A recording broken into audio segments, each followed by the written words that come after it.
आलू मेथी खाने वाला ससुराल। ठंड का समय था, पूरे घर में हीटर चल रहा था। फिर भी फर्श बर्फ जैसा ठंडा था। मीरा रजाई से बाहर नहीं निकल रही थी। इतने में सास की आवाज आती है और वो बिस्तर से बाहर आके सभी से बोलती है। जहां पूरा परिवार हीटर लगा के सोफे पर बैठा हुआ था, फिर सास बोलती है, मीरा बेटी, उठो, आज गर्मा गर्म मेथी पराठे बना लो, मेरा बहुत मन है। मम्मी जी, इतनी ठंड में? बेटा, ठंड में ही तो मेथी का स्वाद दोगुना हो जाता है। भाभी, आज थोड़ा क्रिस्पी बनाना। मम्मी, मुझे तो बस मक्खन वाला चाहिए। ठीक है। फिर मीरा अपने आप से बोलती है, एक तो इतनी तेज ठंड हो रही है, ऊपर से इन लोगों की फरमाइश। मीरा रसोई में पहुंची तो देखकर शॉक हो गई कि पूरे मेज पर मेथी के ढेर लगे हुए थे। इतने में पीछे से सास आती है। माँ जी, मम्मी जी, आज बस यही मेथी। हाँ बेटा, आज पराठा, सब्जी और रायता, तीनों मेथी का ही बनाना। मुझे थोड़ी ताजा मेथी की साग भी चाहिए। ठीक है, अभी बनाती हूँ। मीरा ठंडे स्टील के कटोरे में पानी भरकर मेथी धोने लगती है। जैसे ही पानी में हाथ डाला, वो काफी ज्यादा ठंडा था। अम्मा, पानी बहुत ठंडा है। अरे तो क्या हुआ, इतना भी ठंडा नहीं है, पर हाथ जम रहे हैं माँ। मीरा, पानी गर्म कर लो थोड़ा। मीरा पानी गर्म कर करके सारी मेथी को धो लेती है और फिर एक एक करके पत्ते तोड़ने लगती है। मेथी की खुशबू पूरे रसोई में फैल जाती है, लेकिन उसके लिए ये खुशबू नहीं बल्कि मुसीबत थी, क्योंकि परिवार के सब नखरे याद आ रहे थे। ये डंठल इतने कड़े क्यों होते हैं? भाभी, बस नर्म पत्ते चुनना, बाकी फेंक देना। मेरी सब्जी में डंठल बिल्कुल नहीं चाहिए। साफ साफ चुनना बेटा। ठीक है, कर रही हूँ। पत्ते सही से तोड़ने के बाद मीरा ने मेथी बारीक काटने का काम शुरू किया। ठंड की वजह से उसके हाथ धीरे चल रहे थे, पर काम पहाड़ जैसा लग रहा था। इतनी मेथी एक दिन में कौन खाता है? हमारा परिवार बहू। अच्छे से कटी होनी चाहिए, बड़े टुकड़े नहीं होनी चाहिए बिल्कुल। मीरा, समय लगाना जरूरी है। हाँ भाभी, तुम तो कर लोगी। एक तो ठंड की वजह से वैसे ही हाथ धीरे चल रहे हैं, और फिर आप लोगों के नखरे। सब्र करो, कर ही रही हूँ। और नैना, आकर मेरी मदद करो। ये सुनते ही नैना का मुंह बंद हो जाता है और इधर मीरा अब मेथी पराठा के लिए आटा गूंथने लगती है। मीरा ने आटे में मेथी, जीरा, अजवाइन, नमक, लाल मिर्च, हल्दी सब एक एक करके डालना शुरू कर दिया और फिर आटा अच्छे से गूंथने के बाद मीरा ने थोड़ी थोड़ी करके लोइयां बनाई। ठंड की वजह से आटा सख्त हो रहा था और इधर पूरा परिवार इंतजार में था डिनर टेबल पर बैठकर। अरे ये पराठा फट क्यों रहा है? और ठंड की वजह से कोई बात नहीं, सही से हो जाएगा। भाभी, हल्का हाथ रखना। गोल गोल पराठा चाहिए, टेढ़ा नहीं होना चाहिए। मीरा जैसे तैसे इधर पराठा बना रही थी, दूसरी तरफ आलू मेथी की सब्जी चढ़ाया हुआ था। थोड़ी ही देर में सब बनकर तैयार हो जाता है और फिर मीरा एक एक करके सबको परोसना शुरू करती है। गरम गरम दो बहू, ठंडा मत देना। मेरे में सब्जी ज्यादा डालना। मुझे कम तेल वाला चाहिए।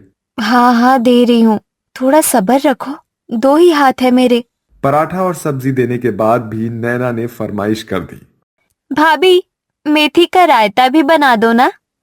इससे अच्छा तो मैं मेथी होटल खोल ही लूं। बहू, रायते में कच्ची मेथी ही डालना। बाहर इतनी ठंड हो रही है और आप लोगों को रायता पीना है, वो भी मेथी का। वाह हाँ, अब नैना का मन है तो बना ही दो। वाह पापा जी। और किसी की फरमाइश है क्या? नहीं बेटा, बस ये और बना दे, फिर तू भी बैठ जा और खाना खा। मीरा का मन नहीं था, फिर भी वो किचन में जाती है और फिर वो मेथी रायता बनाने लगती है और अच्छे से बनाकर सबको दे देती है। फिर भी जब परिवार ने खाना शुरू किया और उसी समय शिकायतें भी शुरू हो गई। किसी को नमक कम लगा तो किसी को ज्यादा, किसी को पराठा कच्चा लगा तो किसी को ज्यादा सेका हुआ। सब्जी में थोड़ा नमक और चाहिए। पराठा बहुत मोटा है। तेल और कम। मुझे दूसरा दो और मुझे भी रायता चाहिए। नहीं गोलू, तुझे रायता नहीं मिलेगा। सब्जी और पराठा खा, तबीयत खराब हो जाएगी रायता पीने से। मैं घर छोड़ने वाली नहीं, पर मेथी जरूर छोड़ दूंगी। दिन रात सिर्फ मेथी के पराठे सब्जी वगैरह बना बना कर मीरा तंग आ चुकी थी और रोज नए नखरे और फिर सबका नुस्ख निकालना कि ये सही नहीं है, वो सही नहीं है, इसमें ये कम है और उसमें वो कम है। ऐसे ही रोज रोज का ड्रामा देखते हुए उसने फैसला लिया कि आज ऐसा पराठा बनाऊंगी कि एक हफ्ता कोई बोले ही नहीं। ऐसा सोचकर वो पराठे बनाकर डिब्बों में जमा करने लगी। अम्मा, आज मैं बहुत सारे पराठे बना दूंगी, देख ले जैसा तुझे ठीक लगे। मुझे कल भी गर्मा गर्म चाहिए। पराठा स्टोर नहीं होता भाभी, आज से होगा। वैसे भी ठंड है तो मैं अपने हिसाब से देख लूंगी। देख लो भाभी, मुझे तो सही नहीं लग रहा है। अगली सुबह पराठों की खुशबू नहीं बल्कि डिब्बों की आवाज सुनाई दे रही थी। मीरा ने फ्रिज से पहला डिब्बा निकाला जिसमें पूरे 25 पराठे थे। परिवार ने सोचा कि वाह, बिना मेहनत आज तो मेथी के पराठे खाएंगे। लो, आज स्टोर वाले मेथी पराठे। अरे ऐसे भी रखते हैं क्या? ये तो बड़ा सही आइडिया है। आज कुरकुरे कैसे बनेंगे? मेरा वाला थोड़ा कम गरम करना। मीरा ने पराठे डिब्बे में से बाहर निकाले और एक एक करके घी में सेकने लगी। कुछ टूट रहे थे, कुछ सिकुड़ गए थे, कुछ रबर जैसे लग रहे थे और फिर भी उसने मुस्कुराकर सबको सब्जी के साथ पराठा परोसा। भाभी, ये कुरकुरे नहीं, पत्थर है। अरे ये तो चप्पल जैसा सख्त है। मेरे दांत दुख रहे हैं। मुझे तो ब्रेड दे दो, मैं वही खाऊंगा। अच्छा, तो स्टोर वाले पराठे भी फेल हो गए। शाम होते होते पूरा परिवार दर्द से कराहने लगा। सबको बहुत तेज पेट में दर्द होना शुरू हो गया और गैस बनने लगी। सब इधर से उधर हो रहे होते हैं। मीरा ने तभी सोचा, बहू पेट में बहुत भूचाल आ गया। भाभी, ये पराठे नहीं बम थे। मेरा पेट फूला सा लग रहा है। मेरा सिर दर्द कर रहा है। अरे मेथी तो हेल्दी होते हैं, फिर ऐसा क्यों हो रहा है? हे भगवान, सब चीज की हद होती है अम्मा। अगले दिन कोई मेथी देखने के लिए भी तैयार नहीं था। किसी को उल्टी और पेट दर्द, किसी को हल्का बुखार, किसी का पेट खराब और सबकी इस तरह से तबीयत खराब होता देखकर मीरा ने हल्का फुल्का दलिया बनाया। आज मेथी मत बनाना। हाँ भाभी, प्लीज। और जो आपके इतने सारे पराठे बनाकर स्टॉक किए हैं उसे भी फेंक दो। हाँ मीरा, वो सब फेंक दो और आज खिचड़ी ही दे दो। मैंने पहले ही कहा था, रोज रोज मेथी खाना भी सही नहीं होता। हाँ बेटा, सही कह रही है तू। कोई नहीं, आप लोग परेशान मत होइए। मैंने डॉक्टर को फोन कर दिया है, वो थोड़ी ही देर में आ रहे हैं और तब तक मैं खिचड़ी बना देती हूँ, ठीक है? हाँ बेटा। सुशीला अम्मा बैठकर सोचने लगी कि सच में हमने बहू को बहुत परेशान कर दिया। इतना काम भी और जिम्मेदारियां भी, और मीरा की मेहनत देखकर उन्हें एहसास हुआ। बहू, मुझसे गलती हो गई। गलती नहीं अम्मा, बस मेथी से ज्यादा प्यार हो गया था आपको। हम लोगों को भी अब ब्रेक लगाना चाहिए मेथी पर। हाँ, कोई नहीं, डॉक्टर आते ही होंगे, अभी सबको दवाई देंगे। हाँ नैना, मेरी अभी बात हुई, आने वाले हैं बस। थोड़ी देर में डॉक्टर आ जाते हैं और फिर सबको दवाई दे देते हैं।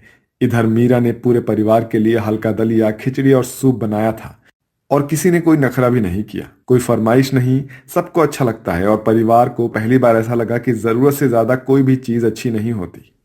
आज हल्का खाना ही ठीक है। हाँ बहू, सही कह रही हो। मेथी की याद भी मत दिलाना। सच में अभी थोड़ा अच्छा लग रहा है। हाँ बेटा, अच्छा हुआ गोलू ने नहीं खाया।